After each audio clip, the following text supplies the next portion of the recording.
Hi, welcome to ఐ6 network. ఈరోజు మనతో పొలిటికల్ విశ్లేషకుడు డాక్టర్ జీవి రమణ గారు మనతో. హాయ్, వెల్కమ్ టు ఐ6 నెట్వర్క్. ఈరోజు మనతో పొలిటికల్ విశ్లేషకుడు డాక్టర్ జీవి రమణ గారు మనతో ఉన్నారు. ఆయన అడిగి కొన్ని విషయాలు మనం తెలుసుకుందాం. సార్ నమస్తే. సార్ నమస్తే అండి. ఇప్పుడు చూస్తుంటే ఆల్రెడీ జెమినీ మళ్ళీ రీఎలక్షన్లు చేయాలని చెప్పేసి, జెమినీ ఎలక్షన్ మళ్ళీ పెట్టాలని చెప్పేసి ఆల్రెడీ ఇటు బీజేపీ ఇటు కాంగ్రెస్ రెండు కూడా ఒప్పందాల మీద ఉన్నాయి అని చెప్పేసి ఒక రకంగా మీడియాలో కూడా రావడం జరుగుతుంది. దానివల్ల ఎటువంటి పరిణామం వచ్చే అవకాశం ఉంది? మొత్తం కూడా మళ్ళీ ఎలక్షన్లు జరిగే అవకాశం ఉందంట. ఇక్కడ వన్ నేషన్ వన్ ఎలక్షన్ అనే నినాదంతో బీజేపీ ఇంతకుముందు అంటే బీజేపీ 2 గవర్నమెంట్లోనే దీన్ని ప్రతిపాదించడం జరిగింది. ఆ టైంలోనే మాజీ రాష్ట్రపతి రామ్నాథ్ కోవింద్ గారి ఆధ్వర్యంలో ఒక కమిటీని వేశారు. అందులో ఒక 8 మంది సభ్యులు ఉన్నారు. సభ్యులు కూడా పెద్ద వాళ్ళే. Central home minister Amit Shah గారు ఉన్నారు, మాజీ సెంట్రల్ మినిస్టర్ గులాం నబీ ఆజాద్ ఉన్నారు, 15వ ఆర్థిక సంఘం మాజీ చైర్మన్ ఎన్కే సింగ్ గారు ఉన్నారు, అలాగే ప్రతిపక్ష అధినేత అజీజ్ రంజన్ చౌదరి ఉన్నారు. ఇట్లా హేమీలు అందరితోటి మీకు ఒక కమిటీని వేసి వాళ్ళతోటి మీకు దీని మీద స్టడీ చేసి ఒకేసారి ఎలక్షన్స్ జరిగితే ఎలా ఉంటుంది అనేది వాళ్ళు కమిటీ చేశారు. ఇప్పుడు మోడీ 3 గవర్నమెంట్ వచ్చింది రీసెంట్గా 2024 మేలోని ఇల్లు అంటే మే అంటే జూన్ అంతా అయిపోయిన తర్వాత ఎలక్షన్స్ అయిపోయిన ఫామ్ అయిన తర్వాత రీసెంట్గా ఒక 3-4 డేస్ బిఫోర్ వాళ్ళు ఇది కూడా సబ్మిట్ చేశారు దాని మీద నివేదిక. దాంట్లో వీళ్ళు ఏంటంటే ఈ జమిలీ ఎన్నికల వల్ల లాభాలు ఏంటి నష్టాలు ఏంటి అని చెబుతూనే but they have given the right to go for this one nation and one election అన్నమాట. అంటే ఇక్కడ ఏంటంటే దీని అర్థం ఏంటంటే లోక్సభ ఎలక్షన్స్తో పాటు అసెంబ్లీ ఎలక్షన్స్ కూడా ఒకసారి జరగాలని ఉద్దేశం. దీన్ని 2 దశలుగా జరపాలని వాళ్ళు నిర్ణయించడం జరిగింది. 2 దశలు అంటే ఏంటి? లోక్సభ అసెంబ్లీ ఒకసారి జరుగుతూ అనేది ఒక దశ. రెండోది ఏంటంటే ఇవి జరిగిన 100 రోజుల్లోని పంచాయతీ ఎలక్షన్స్ మున్సిపల్ ఎలక్షన్స్ ఇంకో దశలో జరిగిపోవాలి. అది కూడా ఇప్పుడు ఈ కొలువు తీరిన తర్వాత అసెంబ్లీను మీకు లోక్సభ కొలువు తీరిన 100 రోజుల్లోపు అవి కూడా అంటే ఎందుకంటే మీకు గ్రామ స్థాయిలో కూడా మీకు పరిపాలన జరగాలి కదా. గ్రామ స్థాయిలో జరగాలి, పట్టణ స్థాయిలో జరగాలి. పట్టణ స్థాయిలో జరగాలంటే మున్సిపల్ ఎన్నికలు జరగాలి, గ్రామ స్థాయిలో జరగాలంటే పంచాయతీ ఎన్నికలు జరగాలి. సో వీటి కోసం అది 100 రోజుల్లోనే అది కూడా చేయాలని ఈ 2 దశల ఎన్నికల్ని వాళ్ళు సూచించడం జరిగింది. సో దీంట్లో కొన్ని లాభాలు ఏంటంటే మీకు ఒక్కసారి ఎలక్షన్ అవ్వడం వల్ల ఈ కాన్సన్ట్రేషన్ ఆన్ ఈ పరిపాలన అయితే ఏమందో ఈ ఎగ్జిక్యూషన్ అంతా కూడా మీకు బాగుంటుందని ఉద్దేశం. మాటికి ఎన్నికలు వస్తుంటే ప్రత్యర్థి పార్టీలు అధికార పార్టీలు ఒకరికొకరు విమర్శనాస్త్రాలు సంధించుకోవడం, వాళ్ళని వీళ్ళు తిట్టుకోవడం, రాజకీయ విమర్శలు చేసుకోవడం, నెక్స్ట్ రాజకీయంగా ఖర్చులు అయిపోవడం. దీనివల్ల ఏంటంటే పరిపాలన మీద వాళ్ళకి కంప్లీట్గా కాన్సన్ట్రేషన్ ఏకాగ్రత లేకుండా పోతా ఉంది. సో దాన్ని నివారించడం కోసం జమిలీ ఎన్నికలు ఒకటి మంచి పద్ధతి అని చెప్తున్నారు. ద సెకండ్ పాయింట్ ఈజ్ ఇప్పుడు లోక్సభ ఎన్నికలకి మొన్న జరిగిన లోక్సభ ఎన్నికలు కూడా 4,000 కోట్లు ఖర్చు అయ్యింది. 4,000 crores of the money they have spend by the central government. అంటే అసెంబ్లీ ఎలక్షన్స్ అమౌంట్ కాకుండా చెప్పారు. సో దాన్ని ఒక్కసారితోటి అసెంబ్లీ ఎలక్షన్స్ కూడా ఒకసారి జరిపేస్తే మనం ఈ ప్రభుత్వ ఏదైతే అమౌంట్ ఉందో ఆ మనీని కూడా మనం సేవ్ చేయొచ్చు, ఆదా చేయొచ్చు అనేది ఇంకొక మంచి అభిప్రాయం. అది కాకపోతే ఇక్కడ కొన్ని నష్టాలు ఉన్నాయి. అంటే ఒక్కసారి మనకు భద్రతా సిబ్బందిని మనం ప్రొవైడ్ చేయగలమా అని ఒకటి. రెండోది ఏంటంటే మీకు వీవీప్యాట్లు కొన్ని కోట్ల సంఖ్యలో మీకు ఈవీఎం మెషిన్లు కావాలి. మరి దాన్ని కూడా రెడీ చేసుకోవాలి. రుణం సరిపోదు. రుణం ఏంటంటే ఇక్కడి నుంచి అక్కడి నుంచి కొన్ని షిఫ్ట్ చేస్తున్నారు. అంటే డిఫరెంట్ ఫేజెస్ ఆఫ్ ఎలక్షన్స్ జరిగేటప్పుడు మనం 7 phases లో జరిగినాయి ఎలక్షన్స్. లాస్ట్ 5 phases జరిగేటువంటి ఎలక్షన్స్. ఇట్లా జరగడంలో కొన్ని రాష్ట్రాలు ఒకసారి కొన్ని రాష్ట్రాలు ఒకసారి. ఇప్పుడు లోక్సభ ఎలక్షన్స్ ఒక 4 states తోటి ఈక్వల్గా జరుగుతుంది. అందులో ఆంధ్రప్రదేశ్ ఉంది, ఒడిస్సా ఉంది, ఒకటి ఉంది. ఇలాగా ఇప్పుడు not only 4 states entire India జరపాలని నా ఉద్దేశం. ఇదేమీ కొత్త కాదు, ఇంతకుముందు జరిగింది. ఎప్పుడు జరిగింది? మనకు 40 ఏళ్ళ స్వతంత్రం వచ్చింది. 52 ఫస్ట్ ఎలక్షన్ అయ్యేటప్పుడు, ఫస్ట్ జనరల్ ఎలక్షన్స్ అయ్యేటప్పుడు 51-52 జరిగినప్పుడు అప్పుడు మొత్తం జరిగింది. అంటే all assemblies as well as central అంటే లోక్సభ ఎలక్షన్స్ ఒకసారి జరిగింది. తర్వాత 67 నుంచి 1967 నుంచి ఇది జాగ్రత్తగా గ్రాడ్యుయేట్గా తగ్గిపోవడం స్టార్ట్ అయింది. అంటే అదొకసారి ఇది ఒకసారి జరగడం జరిగింది. ఎందుకు అలా జరిగింది అంటే కొన్నిసార్లు అసెంబ్లీ ఎలక్షన్స్ రద్దు అయింది. రద్దు అంటే ఏంటండి? అవిశ్వాస తీర్మానం పెట్టి లేదా హంగు ఏర్పడి ఆ అసెంబ్లీలు పడిపోవడం జరిగింది. అంటే రాష్ట్ర స్థాయి శాసనసభ ఎన్నికలు మళ్ళీ జరగడం జరిగింది. ఆ జరిగే క్రమంలో ఈ లోక్సభ ఎలక్షన్స్ తోటి అసెంబ్లీ ఎలక్షన్స్ కంటిన్యూ అవ్వకపోవడం అనేది జరగడం జరిగింది. సో దీంతో ఇది ఇప్పుడు ఇంబ్యాలెన్స్ అయింది. ఒక 4 స్టేట్లు మాత్రమే లోక్సభతో పాటు జరుగుతున్నాయి, రిమైనింగ్ స్టేట్లు మాత్రం ఎలాంటి లోక్సభ జనరల్ ఎలక్షన్స్ తోటి జరగట్లేదు. దాన్ని ఒక కోవలో తీసుకుందామని ఆలోచన ఉన్నారు. కాకపోతే ఇది అంత ఈజీ ప్రాసెస్ కాదు. దీనికి 18 రాజ్యాంగ సవరణలు చేయాల్సి ఉంది. ఇక్కడ రాజ్యాంగ సవరణ ఎందుకు అన్నానంటే, జనరల్గా కొన్ని డిఫరెంట్ టైప్స్ ఆఫ్ బిల్స్ ఉంటాయి. కొన్ని బిల్లులు పాస్ అవ్వాలంటే మీకు ఏంటంటే హాఫ్ ఆఫ్ ది మెజారిటీ ఉంటే సరిపోతుంది. మనకి ఎంత ఉంది రాజ్యసభలో? అఫ్కోర్స్ రాజ్యసభలో మనకి 245 ఉంది, అదే లోక్సభలో 543 ఉంది ఎంపీ. ఈ 543లో మీకు more than half of the ఉంటే సరిపోతుంది. కానీ ఇలాంటి రాజ్యాంగ సవరణలు చేయాలంటే 2/3 మెజారిటీ కావాలి. కానీ ఇప్పుడు తీసుకున్న మోడీ గవర్నమెంట్ తీసుకున్న నిర్ణయం మాత్రం చాలా ధైర్యంగా తీసుకున్నది. ఎందుకంటే వాళ్ళకే ఫుల్ మెజారిటీ లేదు. లాస్ట్ టైం అంటే మీకు మెజారిటీ ఉంది కాబట్టి 303 ఒక పార్టీకి వచ్చేది. అలయన్స్ తోటి ఇంకా 364 370 వరకు ఉన్నాయి. ఇప్పుడు ఒక 310 అనుకుంటా, 310 ఇప్పుడు 260 ఉన్నాయి. అంటే 240 ఉన్నాయి. 70 సీట్స్ ఇప్పుడు తగ్గినాయి, ఎంపీ సీట్స్ లోక్సభలో ఉన్నాయి. అయినా కూడా ధైర్యంగా ఈ బిల్లుని తీసుకెళ్ళాలి, రేపు వచ్చే శీతాకాల సమావేశాల్లో దీన్ని పెట్టాలనే ఆలోచనలు ఉన్నారు. అంటే 543లో నేను చెప్పాను కదా 2/3 మెజారిటీ కావాలని. అంటే 362 ఎంపీస్ మీకు లోక్సభ నుంచే మీకు కంపల్సరీ దాని మీద ఓటు వేయరు.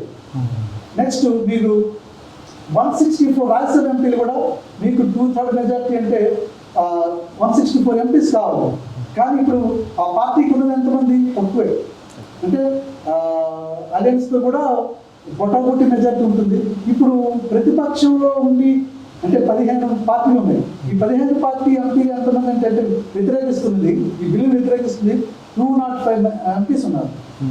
ఇప్పుడు వీళ్ళకి గవర్నమెంట్ నడిపే మెజారిటీ అయితే ఉంది, కానీ గవర్నమెంట్లో ఉన్న ప్రతి పార్టీ కూడా ఈ బిల్లుని మీకు సపోర్ట్ చేస్తుందని గ్యారెంటీ లేదు. అలాగే చూసుకుంటే కొన్ని పార్టీలు కూడా వ్యతిరేకిస్తున్నాయి. ఆ వ్యతిరేకించడంలోని వీళ్ళకి 271 291 అంతవరకే సపోర్ట్ ఉంది. బట్ మనకు అక్కడ కావాల్సినంత 362 కావాలి. 362 లోక్సభ ఎంపీలు కావాలి. మరి దాన్ని వీళ్ళు ఎలా మేనేజ్ చేస్తారో చూడాలి. ఇక్కడ ఇంకో విషయం ఏంటంటే, ఈ ఎన్నికలు జరిపే ముందు, జనరల్ ఎన్నికలు జరిపే ముందు రెండు విషయాలు వీళ్ళు కంప్లీట్ చేయాలి. 2 పనులు, 2 వర్క్స్, మేజర్ వర్క్స్ కంప్లీట్ చేయాలి. ఒకటి జనగణన, ఒకటి రెండోది కులగణన. అంటే జనగణన ఏంటి? ఎగ్జాక్ట్గా ఎంత మంది పీపుల్ ఉన్నారో, పాపులేషన్ ఉందో అనేది చాలా రోజుల నుంచి జరగదు. అంటే యాక్చువల్లీ 2021లో జరగాలి. ఎవ్రీ 20 yearsగా జరుగుతూ ఉంటుంది. 2011లో జరిగింది, నెక్స్ట్ 21లో జరగాలి. అది నాకు జరిగినట్టే నాకు ఎక్కడ స్టాటిస్టిక్స్లో ఎక్కడ కనిపించలేదు నాకున్న నాలెడ్జ్ ప్రకారం. సో దాని ప్రకారం జరగాలి. కులగణన జరగాలి. అంటే ఏంటి? మీకు రిజర్వేషన్స్ ఇవ్వాలంటే ఈ ఎస్సీలు అంతమంది, ఎస్టీ అంతమంది, బీసీలు అంతమంది, ఓసీ అంతమంది, ఓసీలో డిఫరెంట్ ఉన్నాయి. మళ్ళీ వీరందరికీ రిజర్వేషన్ ప్రాతిపదికన మీకు సీట్లు కేటాయించాలి. ఇది అసెంబ్లీ అవ్వచ్చు, లేకపోతే మీకు పార్లమెంట్ అవ్వచ్చు. సో జనగణనతో పాటు మీకు కులగణన కూడా జరగదు. ఇది ఒక పెద్ద ప్రాసెస్, దేశం అంతా జరగదు. ఇది ఒకటి. ఇక రెండో పాయింట్ ఏంటంటే నియోజకవర్గాల పునర్విభజన 2009లో జరిగింది, మళ్ళీ ఇంతవరకు జరగదు. అది కూడా as per the constitution of the India రేపు 2029 ఎలక్షన్స్కి అది ఇంప్లిమెంట్ చేయాల్సిన పరిస్థితి. కానీ అది 2026 కింద 2026 నుంచి ఇంప్లిమెంట్ చేయాలి యాక్చువల్గా. బట్ 2026 సెప్టెంబర్లో కూడా ఎన్నికలు జరిపే అవకాశం ఉందని కూడా ఒక టాక్ వచ్చింది సెంట్రల్ గవర్నమెంట్ నుంచి. మన అమిత్ షా గారు చెప్పిన దీన్ని బట్టి, అమిత్ షా గారు పక్కనే వైష్ణవ్ గారు ఉన్నారు, అశ్విని వైష్ణవ్ సెంట్రల్ మినిస్టర్, ఇద్దరు ఆ రోజు అనౌన్స్ చేశారు. రామ్నాథ్ కోవింద్ గారికి ఇచ్చిన రిపోర్ట్ ఎవరికి ఇచ్చారు? అది ప్రెసిడెంట్ రాష్ట్రపతి గారికి, ద్రౌపది ముర్ము గారికి సబ్మిట్ చేశారు. సబ్మిట్ చేసిన దాంట్లో ఆ నివేదికల అంశాలు వాళ్ళు చెప్పడం జరిగింది. సో వీటిని మనం తీసుకుంటే ఇక్కడ ఈ 18 రాజ్యాంగ సవరణలో ఇంకొన్ని నేను చెప్పేది కొన్ని. ఇవన్నీ కాకుండా ఎలక్షన్ కమిషన్ ఆఫ్ ఇండియా కూడా స్టేట్ ఎలక్షన్ కమిషన్ ఉంటుంది కదా, వీళ్ళతోటి కోఆర్డినేట్ చేసుకుంటూ మీకు స్టేట్లో ఉన్న ఓటర్లందరినీ మీకు ఓటర్స్ లిస్ట్ని కూడా ఆర్టికల్ 325 ప్రకారంగా వీళ్ళు ఇది చేయాలి. అంటే ఆర్టికల్ 325 కూడా రాజ్యాంగ సవరణ చేయాలి. అదొకటి ఉంది. అది అక్కడితో అయిపోలేదు. నెక్స్ట్ స్టేట్లోకి అంటే రాష్ట్ర పరిధిలోకి వచ్చిన ఇంకో అవసరం ఏంటంటే మున్సిపల్ పంచాయతీ ఎలక్షన్స్ ఇందాక చెప్పి 100 రోజుల్లో జరగాలని చెప్పారు కదా, దానికి ఆర్టికల్ 324A అని ఒకటి ఉంటుంది. సో దాని రాజ్యాంగ సవరణ కూడా చేయాలి.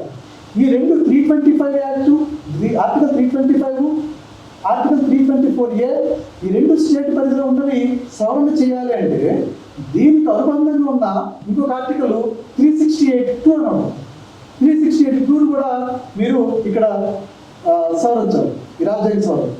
368(2) చేయాలంటే more than half of the states మీకు యాక్సెప్టెన్స్ ఇవ్వాలి ఇక్కడ. కానీ ఆల్రెడీ ఈ జమిలీ ఎన్నికల్ని స్టాలిన్ గారు తమిళనాడు గవర్నమెంట్ యాక్సెప్ట్ చేయట్లేదు. వాళ్ళ అసెంబ్లీ తీర్మానం కూడా చేశారు, మేము యాక్సెప్ట్ చేయమని. కేరళ ముఖ్యమంత్రి పినరయి విజయన్ గారు యాక్సెప్ట్ చేయట్లేదు.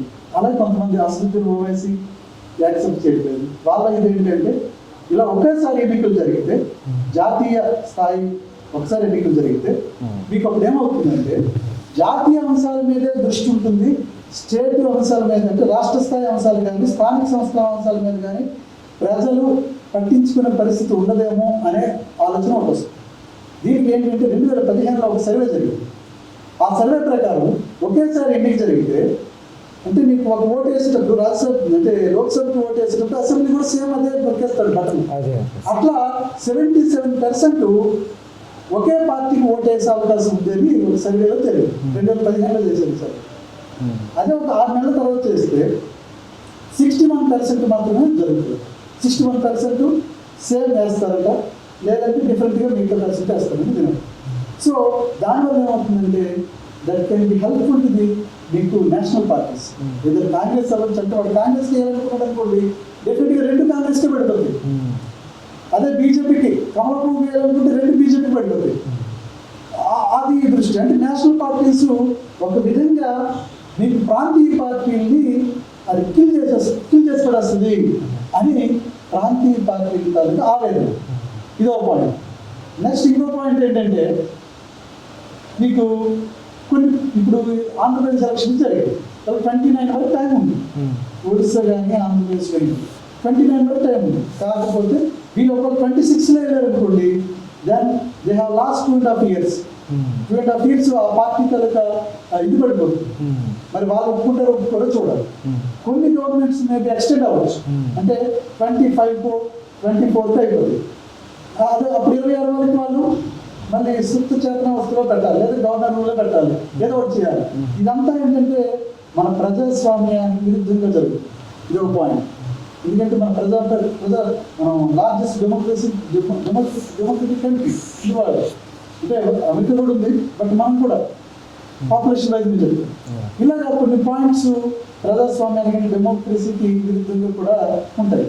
ఇక్కడ మనం చర్చించాల్సిన ఇంకొక నోటెడ్ అంశం ఏంటంటే మీరు ఓకే సెంట్రల్ గవర్నమెంట్ జరిపింది జమిలీ లోక్సభ ఎలక్షన్స్ జరిగి అసెంబ్లీ ఎలక్షన్స్ అన్నీ జరిగినా అనుకున్నాం. ఒకవేళ హంగు వచ్చింది అనుకోండి, వాడికి సిచ్యుయేషన్ హంగు వచ్చింది అనుకోండి, హంగు వస్తే లేకపోతే కొద్ది రోజులు పోయిన తర్వాత అవిశ్వాస తీర్మానం పెట్టారు, ఏదో పొట్టపొట్టి మెజార్టీ ఉంటుంది, అవిశ్వాస తీర్మానం పెడతారు. అవిశ్వాస తీర్మానం వీగిపోయింది అనుకోండి, దాన్ని we have to go to for the again మళ్ళీ ఎలక్షన్స్కి వెళ్ళమని చెప్పింది రామ్నాథ్ కోవింద్ కమిటీ. మళ్ళీ జమిలీ ఎన్నికలకి వెళ్ళమంటుంది, మన ఎలక్షన్కి వెళ్ళమంటుంది. బట్ అప్పుడు మొత్తం స్టేట్లో అన్నీ కూడా మళ్ళీ చెల్లాల్సి ఉంటుంది కదా. ఒకవేళ అలాంటి పరిస్థితి 1-2 సార్లు వస్తే ఇప్పుడు ఏదైతే ఖర్చు మనం ఆదా చేస్తున్నాం అనుకున్నది అది డబుల్ అయ్యే పరిస్థితి కూడా ఉంది. ఇక్కడ ఇంకో విషయం, ఓకే సెంట్రల్ గవర్నమెంట్ మేబీ హంగు రాలేదు, మంచి మెజారిటీతో ఉంది, స్ట్రాంగ్గా ఉంది అనుకుంది. స్టేట్ గవర్నమెంట్లో హంగు వచ్చిందని వాళ్ళు 1 year 2 years తర్వాత వాళ్ళ అవిశ్వాసం తీర్మానం పెట్టారు. అవిశ్వాస తీర్మానం నెగ్గింది అనుకో, అప్పుడు గవర్నమెంట్ పడిపోతే అప్పుడు ఏం చేయాలి? ఇదో పాయింట్. అప్పుడు ఆ స్టేట్ వరకు ఎలక్షన్స్ పెట్టమంటుంది ఈ కమిటీ. ఆ స్టేట్ వరకు ఎలక్షన్స్ పెట్టి ఆ 2.5 years 2 years ఎప్పుడైతే లోక్సభ ఎలక్షన్స్ టైం ఉందో అంతవరకు వాళ్ళకి టైం అని చెప్తుంది. ఇవన్నీ కొద్దిగా మనం 5 years అనేది ఒకసారి ఎలక్షన్ జరిగితే 5 వీక్స్ అనేది ఫిక్స్ అయిపోయాం జనాలు. అలా మాటమాటికి ఎన్నికలు జరిగితే అక్కడ కూడా ఖర్చు పెరుగుతాం. అంటే ఫర్ ఎగ్జాంపుల్ నేను 29లో జరిగినా అనుకున్నాం లోక్సభ ఎన్నికలు. 2031లో ఏదైనా రాష్ట్ర అసెంబ్లీలో అవిశ్వాస తీర్మానం నెగ్గింది. నెగ్గితే ఏమవుతుంది, గవర్నమెంట్ పడిపోతుంది. అక్కడ ఎన్నికలు జరగమంటున్నారు. అంటే మళ్ళీ ఎప్పుడు జరగాలి, లోక్సభ ఎన్నికలు 2034లో జరుగుతాయి. వీళ్ళు కూడా 2031లో పడిపోయారు. 5 వీక్స్ రాదు, 2034 వరకు ఉంటుంది అది. సో ఇవన్నీ ఇంకా చాలా చర్చ జరగాలి, పార్లమెంట్లో చర్చ జరగాలి, ప్రజల మధ్య చర్చ జరగాలి, న్యూట్రల్స్ చెప్పాలి, ఇంటలెక్చువల్స్ చెప్పాలి, మేధావుల సమ్మేళనాలు జరగాలి. ఇవన్నిటికీ ఒక ఏకాభిప్రాయం రాకపోయినా బట్ మెజారిటీ ఏది వస్తే దానికి మనం డెఫినెట్గా మనం ఓట్ చేయాలి. అంటే నా పర్సనల్ ఒపీనియన్ అడిగితే మాత్రం I can go for the 1 nation 1 elections. First time ఇబ్బంది అవుతుంది, డెఫినెట్గా ఇబ్బంది అవుతుంది ఫస్ట్ టైం కనెక్ట్ చేయడం. But next time onwards definitely you can be saturate of that position. డెఫినెట్గా ఒక మంచి పొజిషన్కి వెళ్తాము. ఎందుకంటే నా దృష్టిలో ఏంటంటే ప్రతిసారి ఎన్నికలు జరగడం వల్ల ఎక్కడో దగ్గర కొన్ని పథకాలు ఆగిపోవడం, ప్రజలకు అందకపోవడం.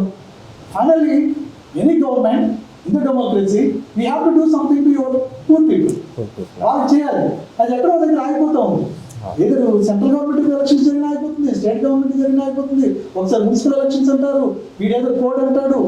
ఈ కోడ్ ఆఫ్ కండక్ట్ లోని ఇది మీకు ఈ కోడ్ వచ్చి ఎలక్షన్ కూడా రాగానే ఇదో 3 నెలలు, ఎలక్షన్స్ తర్వాత 1 నెల, మళ్ళీ ఇంప్లిమెంట్ చేస్తారు ఇంకో నెల. ఇదంతా దీంట్లోని చాలా మంది ప్రజలు లాస్ అవుతున్నారు. రీసెంట్ గా ఆంధ్రప్రదేశ్లో కూడా చూసాం not only everywhere country happen. కాబట్టి ఫస్ట్ టైం డెఫినెట్గా ఇబ్బంది అవుతుంది. సెంట్రల్ గవర్నమెంట్ ఇదేదో అంటే చాలా మంచి నిర్ణయాలు ఇంతకుముందు కూడా తీసుకున్నారు. ఇది కూడా ఒక mark of the land mark of the వాళ్ళ పరిపాలనలో ఒక పార్ట్ ఆఫ్ ది ఇదని అనిపిస్తుంది, రూలింగ్ అనిపిస్తుంది.